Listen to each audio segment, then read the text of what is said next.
Bien, recuerden por favor hacer las preguntas en la caja de preguntas y respuestas, porque en el chat por ahí se pierden. Y vamos a dar comienzo a la siguiente charla. Rosa, ¿estás por ahí? Hola, aquí estoy. Hola, Rosa. Bien. Bueno, vamos a pasar a la siguiente charla a cargo de Rosa Alicia Jiménez, que es profesora y curadora de aves en la Universidad de San Carlos de Guatemala, donde estudia los procesos que generan y mantienen la diversidad fenotípica y genotípica, así como los procesos que explican la distribución geográfica de las especies. Hoy Rosa nos hablará sobre cómo la hibridación explica la discordancia fenotipo-genotipo en el gorrión Atlapetes albinucha. Bueno, recuerden sus preguntas en la caja de preguntas y respuestas, y adelante Rosa. Gracias, Mariela. Buenos días y buenas tardes, dependiendo de dónde estén toda la audiencia que nos acompaña hoy. Agradezco al comité organizador de este simposio y a la Sociedad para el Estudio de la Evolución por generar este espacio de intercambio y conexión. Hoy les voy a contar un poco de mi trabajo de doctorado. Y antes de iniciar, también quiero compartir con ustedes lo que me motivó a postularme como conferencista. La biodiversidad del norte de Centroamérica es muy rica gracias a su posición geográfica que se encuentra conectando América del Norte y América del Sur, y su complejidad geológica y topográfica promueven la diversificación in situ. Entonces, aunque es una región poco estudiada, yo tengo la idea de que compartir con más personas lo increíble que es la biodiversidad de esta región tiene el potencial de incentivar el desarrollo de la investigación y motivar a las nuevas generaciones a que estudien la evolución, transmitiéndoles, ¿verdad? Y compartiéndoles ejemplos locales que permitan relacionar lo aprendido en clase con lo que se ve en nuestros alrededores. Es decir, presentar a la evolución como real y tangible y no como únicamente algo que leemos en los libros. Yo llegué al estudio de la biología evolutiva a través de mi fascinación por las aves. Cuando yo empecé a aprender de aves, y que era estudiante de biología acá en Guatemala, pues me fascinaba estar estudiando las guías de campo para poder identificar a las especies, y algo que me llamó mucho la atención era encontrar estos pares de especies o pares de subespecies en que tenían eran muy parecidas, pero tenían también unas pequeñas diferencias. Y era más o menos como este ejercicio de encuentra las diferencias. Afortunadamente he podido estudiar algunas de estas especies y es de una de ellas que les voy a platicar el día de hoy, que es el gorrión Atlapetes albinuca.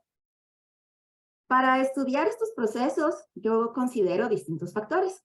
Uno de ellos es el fenotipo, que representa las características visibles en los organismos. También el genotipo, el cual se refiere a la información genética que tiene un organismo. Y por último, la distribución geográfica. Hay casos en que el fenotipo y el genotipo son concordantes y entonces estamos hablando, ¿verdad?, de concordancia entre estos dos elementos, como el ejemplo que vemos acá con aves del género Cardelina. Estas se encuentran entre México y Guatemala y existe concordancia entre las dos especies, la que vemos acá con el número 9 y la que vemos con el 10, y existe una barrera geográfica que las separa las dos, además, que es el Istmo de Tehuantepec. Este Istmo de Tehuantepec, pues, son tierras bajas que generalmente separan a las especies de montaña que se encuentran a ambos lados. Sin embargo, el fenotipo y el genotipo no siempre son concordantes. En el ejemplo que observamos aquí, con colibríes del género Ramosomia, pues existen patrones más complejos. Primero, pues el grupo que se encuentra al este del Istmo de Tehuantepec, pues tiene concordancia en genotipo y fenotipo, pero al otro lado del istmo, en México, los grupos Biolíceps y Bridifrons presentan discordancia. Los investigadores, analizando distintos datos genéticos y haciendo distintos análisis demográficos, encuentran, ¿verdad?, y proponen que una de las causas de esta discordancia es la hibridación, es decir, el flujo génico entre las dos especies. Otro ejemplo que podemos encontrar con discordancia fenotipo-genotipo es Atlapetes albinuca. Esta especie tiene dos fenotipos principales. uno de vientre gris y uno de vientre amarillo. Esta especie se distribuye desde el centro-oeste de México hasta el norte de Ecuador. El fenotipo amarillo lo podemos encontrar únicamente en México, tanto al oeste como al este del Istmo de Tehuantepec, y el fenotipo gris lo encontramos desde el sur de México hasta Ecuador. Sin embargo, pues estudios previos basados en ADN mitocondrial principalmente han encontrado que el fenotipo y el genotipo no concuerdan, ¿verdad? Es decir, no tenemos un grupo independiente que es gris y con sus datos genéticos únicos y un grupo independiente amarillo, sino que están mezclados. Los investigadores pues han propuesto que esto se debe a sorteo incompleto de linajes, es decir, los polimorfismos ancestrales detenidos. Esta propuesta se ha hecho en base a que la información que se tenía es que estos dos fenotipos no se encuentran entre sí en la geografía, dado la depresión de Chiapas, o también conocido como el Valle del Río Grijalva, que separa a las dos acá en Chiapas. Sin embargo, existe otra área de posible contacto entre las dos, que se encuentra acá justo entre México y Guatemala. Y es esta área que nosotros visitamos en el año 2009 para realizar colectas de especímenes. Estos viajes de colectas fueron realizados en colaboración entre la Universidad de San Carlos de Guatemala y la Universidad de California en Berkeley, cuando yo todavía era estudiante de la licenciatura acá en Guatemala. Tuve la oportunidad de participar. En esta ocasión colectamos 2 especímenes Atlapetes albinuca. Uno de ellos está depositado en la Universidad de California y otro está depositado acá en nuestra colección en Guatemala. Con esto yo quería aprovechar, ¿verdad?, para mencionar la importancia de las colaboraciones equitativas, ¿verdad?, y justas, en donde ambas instituciones se pueden beneficiar de los productos, ¿verdad?, de este trabajo en conjunto, tanto en recursos como son las colecciones, como en el intercambio académico, del cual yo soy un producto, ¿verdad?, porque tuve la oportunidad de establecer esta colaboración con Berkeley, que guió finalmente a que estudiara ahí mi doctorado. Bueno, entonces con estos especímenes los colectamos, ¿verdad?, en el 2009, pero no es hasta 8 años después, cuando yo estoy en California trabajando como asistente en la colección de aves, que organizando los especímenes encuentro que parece tener no solamente la garganta amarilla, sino que tiene toques de amarillo en lo que debería ser más gris. Entonces, pensé, ¿verdad? Bueno, parece ser intermedio entre los dos fenotipos, el gris y el amarillo. Salí corriendo a mostrarle a mi asesor, el doctor Oribawi, y él me motivó a continuar investigándolo. El espécimen que tenemos acá en la colección de Guatemala es un poco más amarillo que el otro, ¿verdad? Aunque no tanto como los que son de Chiapas.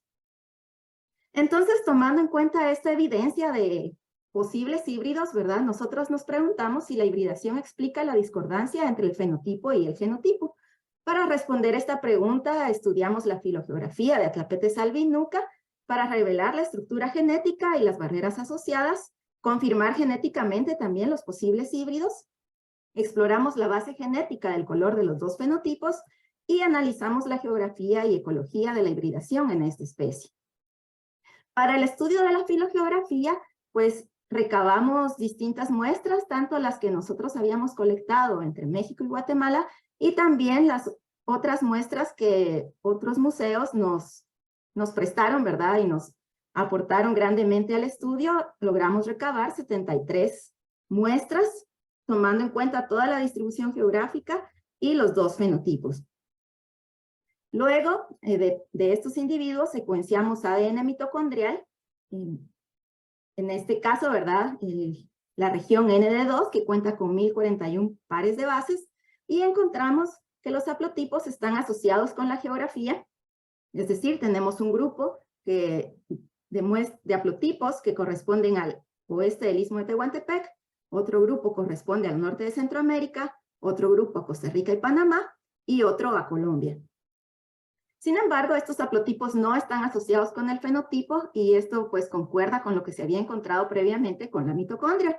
Acá les señalo los haplotipos que provienen de individuos con fenotipo amarillo y además en verde resalto los que son posiblemente híbridos.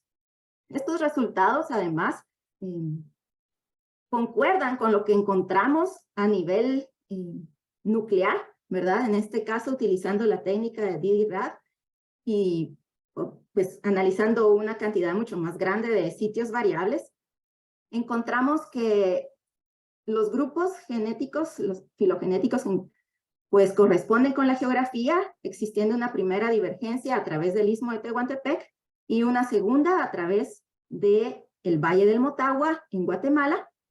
Y pues nuevamente el fenotipo no coincide con el genotipo. Las dos agrupaciones principales de fenotipo amarillo pues no están más cercanamente emparentadas entre ellas.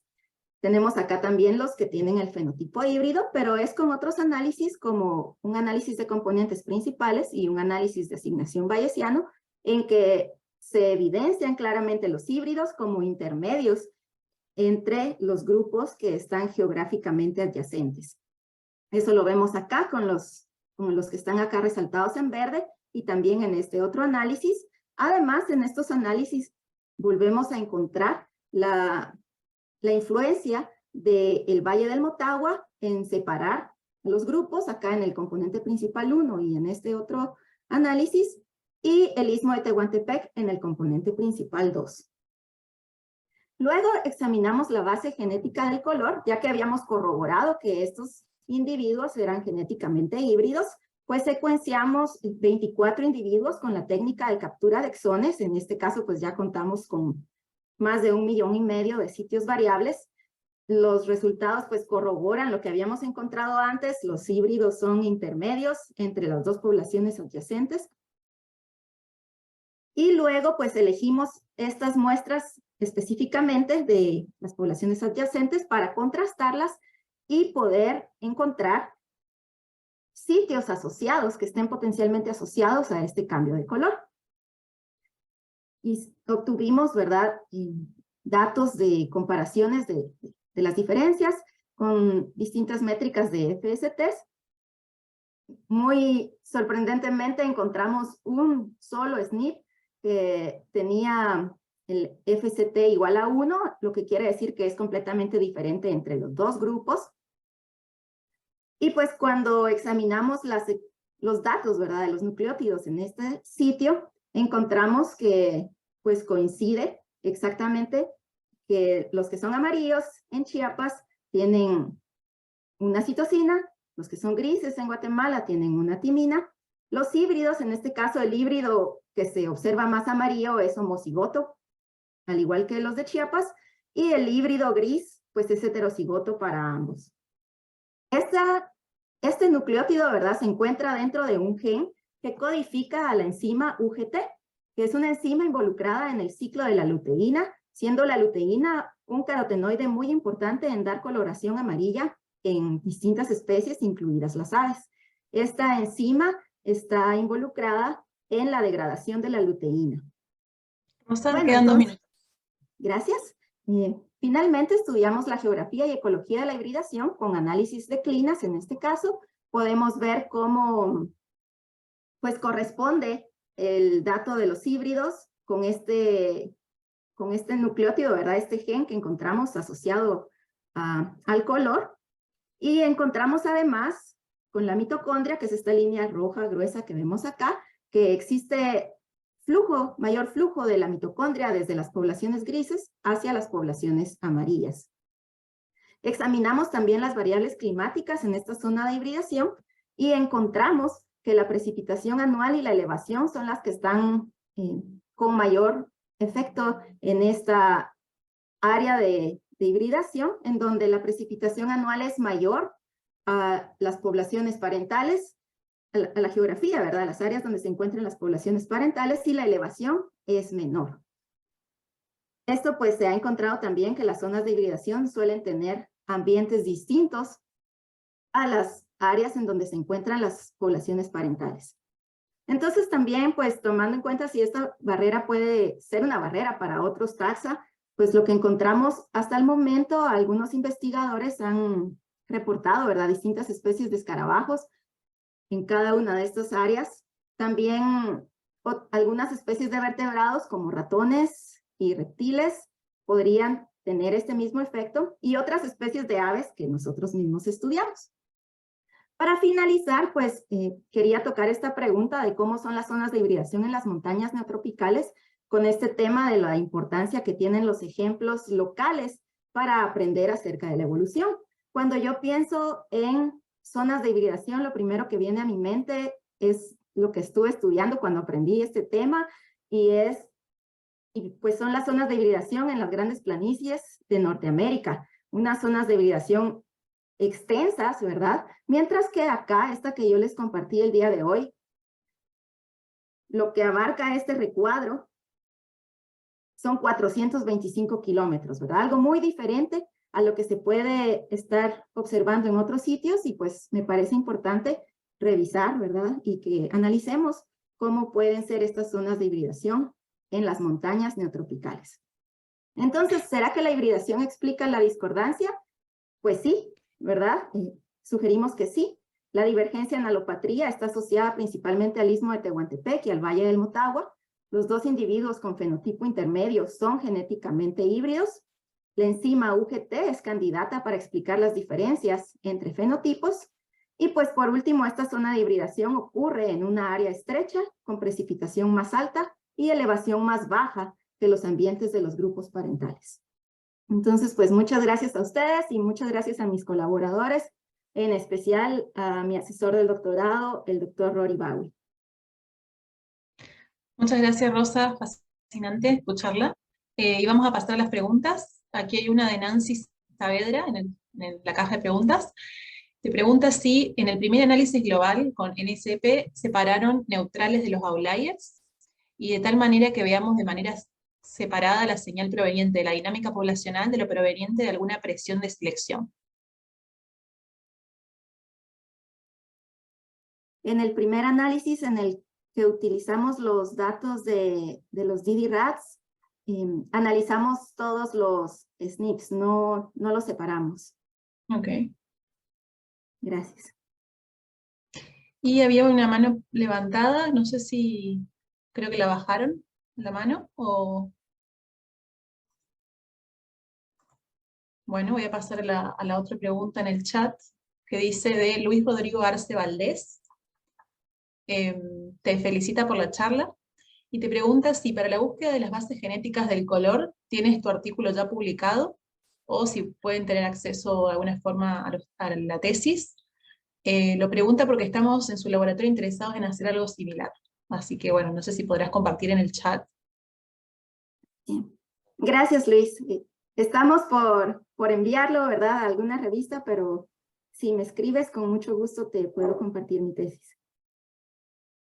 Yesenia Vega te pregunta si han analizado señales no visuales, como el patrón V o cantos que podrían corresponder con los datos genéticos.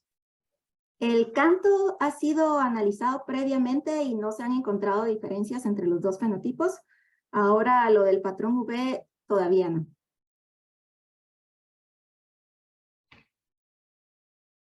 Y luego acá Mariana pregunta, ¿por qué según los marcadores mitocondriales el flujo genético es asimétrico, más común del fenotipo gris al amarillo? Gracias, Mariana. Pues el flujo existe también en los marcadores nucleares, ¿verdad? Solo no me dio tiempo de cubrirlo, pero gracias por preguntar. El flujo en los nucleares existe en ambas direcciones también. En el caso de la mitocondria, pues como sabemos que es heredada de forma materna y que cuenta la mitad de la historia, ¿verdad? Pues es únicamente desde los grises hacia el amarillo.